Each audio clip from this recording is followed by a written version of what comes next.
बुंदेलखंड एक क्षेत्र है जो कि यूपी के कुछ जिलों और एमपी के कुछ जिलों से मिलाकर उसको 13 जिलों का एक ग्रुप है, इसको बुंदेलखंड कहा जाता है। सर अगर प्रॉपर पूरे बुंदेलखंड की बात करें तो इसकी खास बातों की बात करें तो इसका अपना एक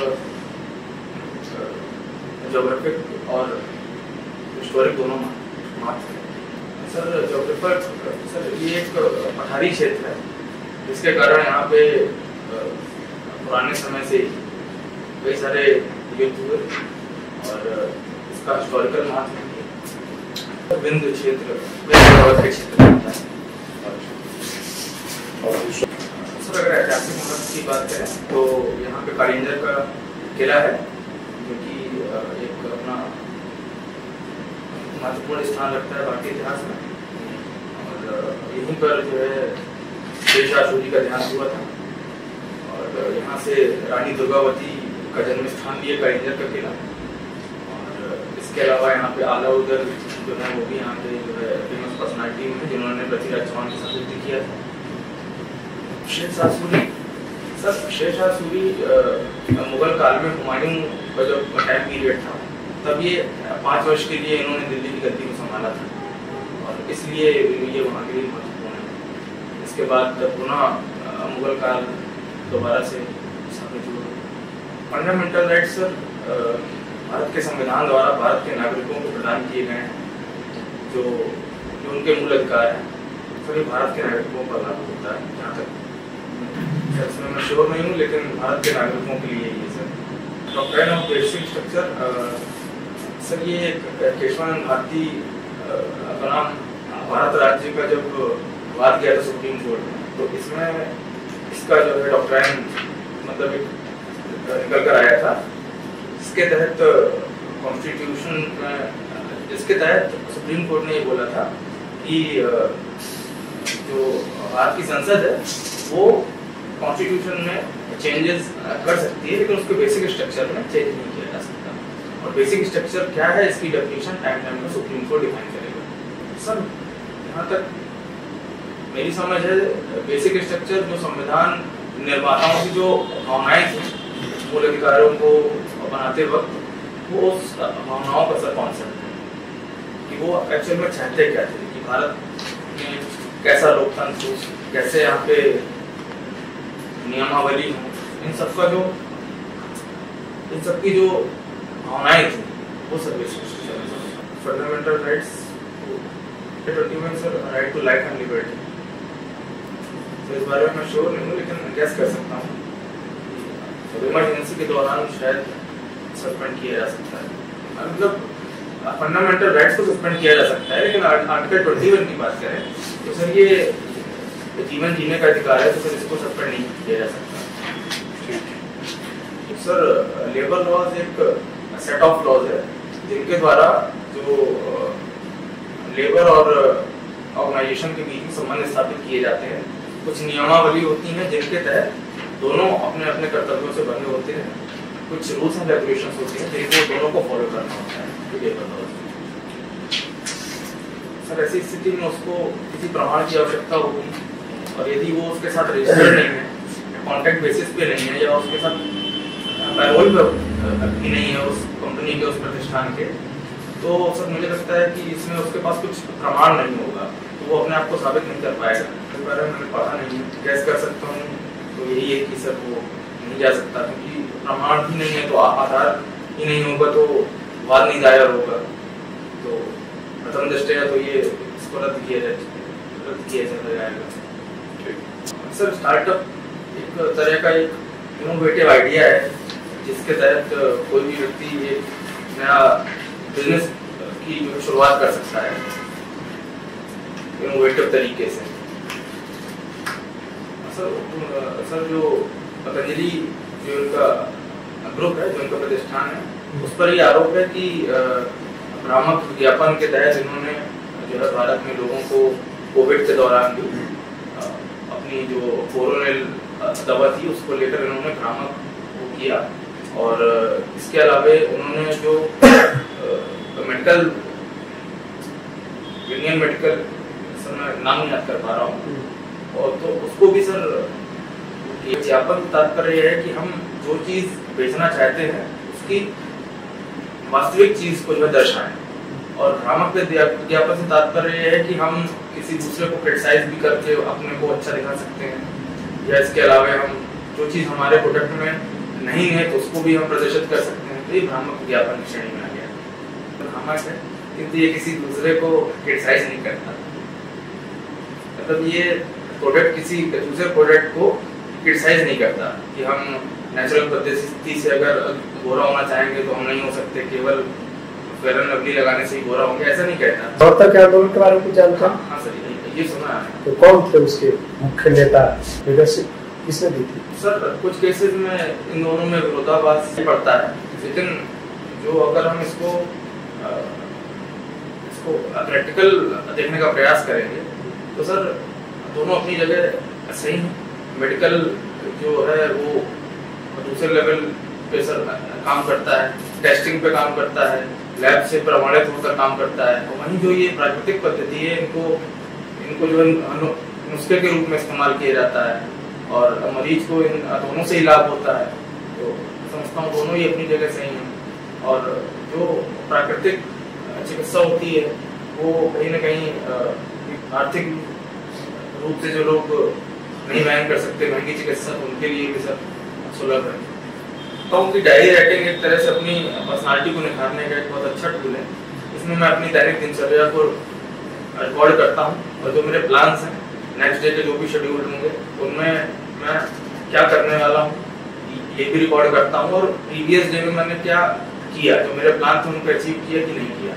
तो इससे सर बहुत सारे सकारात्मक सुधार देखे मैंने अपने अंदर, टाइम मैनेजमेंट को लेकर और भी कई चीज़ों को लेकर। तो जो अब मेरा डायरी राइटिंग का रूटीन चल रहा है, तो मुझे नहीं लगता कि उसमें कोई गोपनीयता जैसी बात नहीं है। शुरुआती दौर पर जब मैंने लिखने की शुरुआत की थी तो मैं उसमें काफ़ी सब्जेक्टिव चीज़ें लिखता था, कोई भी घटना हो गई मेरे साथ तो उसको करता था। अब लेकिन सर मैं क्योंकि समय का भी कम मतलब अभाव रहता है, डायरी राइटिंग ऐसी कोई जरिया उपलब्ध कराता है फ्रस्ट्रेशन को कम करने कारण लिख सकते हैं कि हम क्यों नहीं अचीव कर पाए, तो उसको अगली बार सुधारने का प्रयास कर सकते हैं। तक की सबसे फेमस डायरी जो सर्वाधिक बिकने वाली डायरी है वो डायरी ऑफ यंग गर्ल है, क्योंकि एनी फ्रैंक द्वारा लिखी गई है। 14 साल की बच्ची थी उसको। क्या है सर उसमें द्वितीय विश्व युद्ध के दौरान जो ज्यूज पर जो अत्याचार हुए, जो जर्मनी के चांसलर के द्वारा हिटलर के द्वारा जो अत्याचार किए गए थे, उसकी पूरा उसने वृत्तांत लिखा है, वो किस तरह से छुपे हुए रह रहे थे। तो हम दोनों की परिस्थितियाँ अलग थी। वो ऐसी परिस्थिति में थी जहाँ वो अपनी भावनाएं व्यक्त करती थी, क्योंकि वो अकेली थी, उनके साथ इतना अत्याचार हो रहा था। मतलब कंपनी में काम किया था लार्सन एंड टूब्रो में। तो आपने एपेक्स कितने सर एपेक्स ये मैं यहाँ पे कॉन्ट्रैक्ट बेसिस पे था, थर्ड पार्टी पर पे। अच्छा,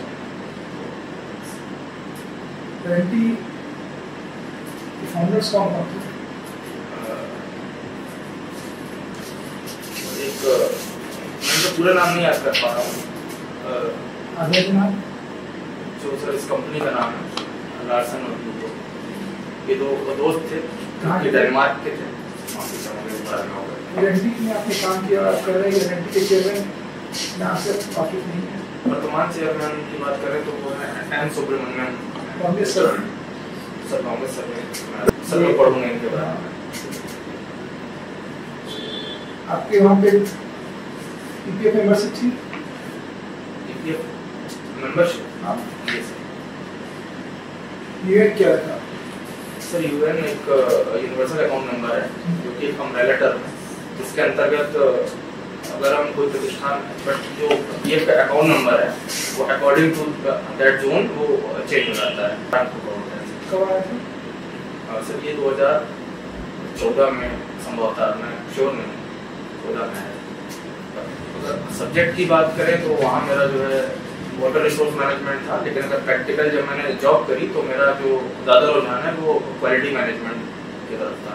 बीटेक में कोई स्पेसिफिक वो नहीं था सब्जेक्ट। सर सिविल इंजीनियरिंग का जो यूज़ है इसको कहते हैं मदर ऑफ इंजीनियरिंग।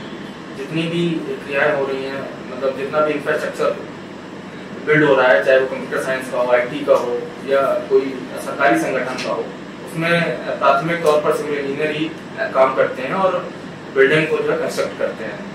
तो इसका जो सिविल इंजीनियर्स का स्कोप है सर, ये तो बढ़ता ही जा रहा है, क्योंकि भारत एक डेवलपिंग नेशन है और इसमें विकास का, निर्माण कार्य ये चलता है। साइट लेवल पर यहाँ पे काम चल रहा है सर, वहाँ पे सबसे ज़्यादा तो इंश्योरेंस की ज़रूरत है अगर देखा जाए। Code on social security, code on wages, code on occupational safety and health conditions and code on industrial relations. अगर मैं स्पेसिफिक अगर सर सिविल इंजीनियरिंग की बात करूँ और साइट पर काम होने की बात करूँ, हाँ तो सर पहले तो इसकी ज़रूरत है sir occupational safety and health condition. अगर हेल्थ कंडीशन और ये चीज़ बेहतर रहेगी तो बाकी चीज़ों का लाभ मिल पाएगा। सर एक प्रकरण जो मेरा स्वयं का एक्सपीरियंस ये रहा है, जो जिसकी वजह से मैं काफ़ी दुखी हुआ कि जब मेरा इसमें सिलेक्शन हुआ लार्सन एंड टूब्रो में, तो मैंने 1 महीने तक जॉब करी और जॉब करने के बाद मुझको कंपनी में बताया गया कि आपके यूएन नंबर में जो आपका नाम है वो विवेक कुमार गुप्ता की न जगह होकर विवेक गुप्ता फीड है, तो आपको जो है सैलरी नहीं दे सकते हैं, तो आप पहले उसको जाकर ठीक करा के आइए। तो उसको ठीक कराने में सर मुझको 3 महीने का समय लग गया। मैंने मेल के माध्यम से, डाक के माध्यम से कई बार प्रयास किया, लेकिन मेरा जो कंसर्न ऑफिस था वो बेंगलुरु था, तो मुझको यहाँ से वहाँ जाने में भी थोड़ा प्रॉब्लम होती, तो मैं वहाँ नहीं गया। लेकिन बाद में अंततः उसको सोल्यूशन मिला, लेकिन देर लगी। मैं चाहता हूँ कि इस तरह की चीज़ों में जिसमें कि एम्प्लॉयर का बहुत ज़्यादा रोल था नहीं, तो इसमें सर उसको बहुत सर जो ये मेरा व्यक्तिगत जो मेरा था प्रॉब्लम, इसमें जो मेरे प्रीवियस एम्प्लॉयर थे उन्होंने गलत फील किया हुआ था। इसका एक कारण ये है कि जो मेरा प्रीवियस एम्प्लॉयमेंट था वो मेरा ग्रेजुएशन के फाइनल ईयर में था, तो सर उसको मैं यहाँ पे नहीं मेंशन करना चाहता था। इसके कारण है छिपा नहीं रहे सर। मैंने कॉलेज से जो है नो ऑब्जेक्शन सर्टिफिकेट लिया था और हमारे यहाँ जो है फाइनल ईयर में लास्ट सेमेस्टर में हम बाहर जाकर काम कर सकते थे, बट वहाँ से मुझे सर कुछ वो भी नहीं मिला था, एक्सपीरियंस भी। तो मैंने सोचा कि अगर इसमें मैं लिखता हूँ 4 महीने मैंने जॉब करी और 4 महीने में उन्होंने एक्सपीरियंस भी नहीं दिया था सर, मैं उसको साबित कैसे करता जब मेरे पास डॉक्यूमेंट नहीं है। और ये बताएं कि आपके मेन नाम में जो गलती थी वो गलती कैसे हुई? वो गलती सर हुई कि जब मेरे नियोक्ता ने मुझसे मेरा वो मांगा आधार कार्ड, उसके बाद जब उन्होंने फीडिंग करी तो उसमें उनके द्वारा जो है कुमार को मतलब हटाकर केवल उन्होंने विवेक गुप्ता फीड कर दिया, और बाद में वो आपने देखा नहीं फिर? सर मुझे तब ये भी नहीं पता था कि पीएफ भी कटता है और ईपीएफओ भी कुछ होता है। तो मैं चाहता हूँ कि ईपीएफओ में जो ये वाली प्रॉब्लम है ये थोड़ा सा जो है ठीक होनी चाहिए, जल्दी होना चाहिए प्रॉब्लम उसका, जिसमें कि बहुत डिले होता है। इसी का इसमें नहीं था। जो मेरा प्रकरण था ये था ज्वाइंट डिक्लेरेशन फॉर्म का। तो ऐसे में सर पैन कार्ड आता है, आधार कार्ड आता है, बैंक पासबुक आती है, पासपोर्ट भी आ जाता है, सारी चीज़ें। तो सामाजिक सुरक्षा एक ऐसी व्यवस्था है जिसके द्वारा हम समाज में लोगों को आर्थिक रूप से सशक्त बनाने के लिए, ताकि उनकी जो मिसफॉर्चून इवेंट्स होते हैं जैसे विकलांगता है, डेथ है या वृद्धावस्था है, तो ऐसे केसेस पर उनको सोशल सिक्योरिटी प्रोवाइड की जाती है आफ्टर द एज ऑफ 60, ताकि उनकी आगे की जीवन एनपीएस और ईपीएफओ में। सर ईपीएफओ तो सर मैंडेटरी है, ये कोई ऑप्शनल तो नहीं है। यदि हम किसी प्राइवेट प्रतिष्ठान में काम करने जाते हैं और वो यदि ईपीएफ के साथ जो है रजिस्टर्ड है ईपीएफओ के साथ, ये तो वहाँ पे मैंडेट है कि हमको प्रॉविडेंट फंड अपना ईपीएफओ को ही जमा करना पड़ेगा वहाँ पे। ये बजट में ताकि कोई ईपीएफ में भी जा सकता है, कोई एनपीएस में भी जा सकता है। वर्तमान में तो सर यही है कि हम अगर प्राइवेट कंपनी में है तो हमको ईपीएफओ में कॉन्ट्रीब्यूट करना पड़ेगा, यदि हम सरकारी गवर्नमेंट सर्विस में तो हमको एनपीएस में कॉन्ट्रीब्यूट करना पड़ेगा। पीएसयू सर श्योर नहीं, लेकिन एनपीएस में आती है पीएसयू। यदि हम सर सिविल इंजीनियरिंग की प्रॉपर बात करते हैं तो जब हमको अपन कल्चर में भी जो है ब्रिक्स का यूज दिखाई देता है, पकी हुई, तो सर ये पहला प्रमाणित स्रोत है अपने पास। सर इसके अलावा हड़प्पा के बाद जो अगर हम बात करें तो मौर्य काल में भी इंजीनियरिंग से संबंध हमारा है कि वो कंस्ट्रक्शन मटेरियल्स के अंतर्गत आ गया ब्रिक, तो हम उसको सिविल इंजीनियरिंग से जोड़कर देख रहे हैं।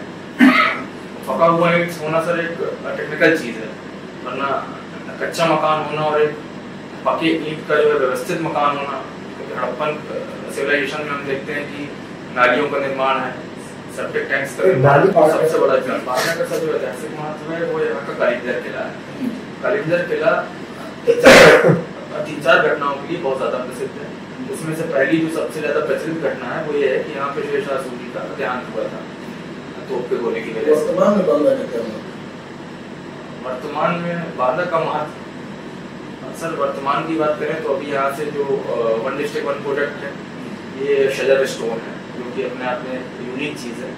ये एक किस्म का पत्थर है जो कि बांदा जिले में केन नदी पर जो है पाया जाता है, और इसको तराशने पर इससे जो है नेचुरल इसमें चित्रकला दिखाई पड़ती है, फूल पत्तियों की आकृति दिखाई पड़ती है, तो ये वहाँ का यूनिक एग्जाम्पल है। और उसका अगर ऐतिहासिक महत्व की बात करें तो यहाँ सर कालीबंजर का किला है, और इसके अलावा सर ये गोस्वामी तुलसीदास जी की जन्मस्थली के रूप में भी विख्यात है, और ये चित्रकूट धाम मंदिर में स्थित होने के कारण सर ये श्री राम की तपोभूमि है, इसके कारण सर ये विख्यात है। ये सारी चीजें बांदा के महत्व को दर्शाती हैं। सर तुलसीदास जी का सर भारत के संदर्भ में भक्ति काल में उनका एक अलग स्थान है, और उसके अलावा सर वो विश्व के सबसे बड़े महाकाव्य श्री रामचरितमानस के रचयिता हैं, तो उनका एक अलग स्थान है।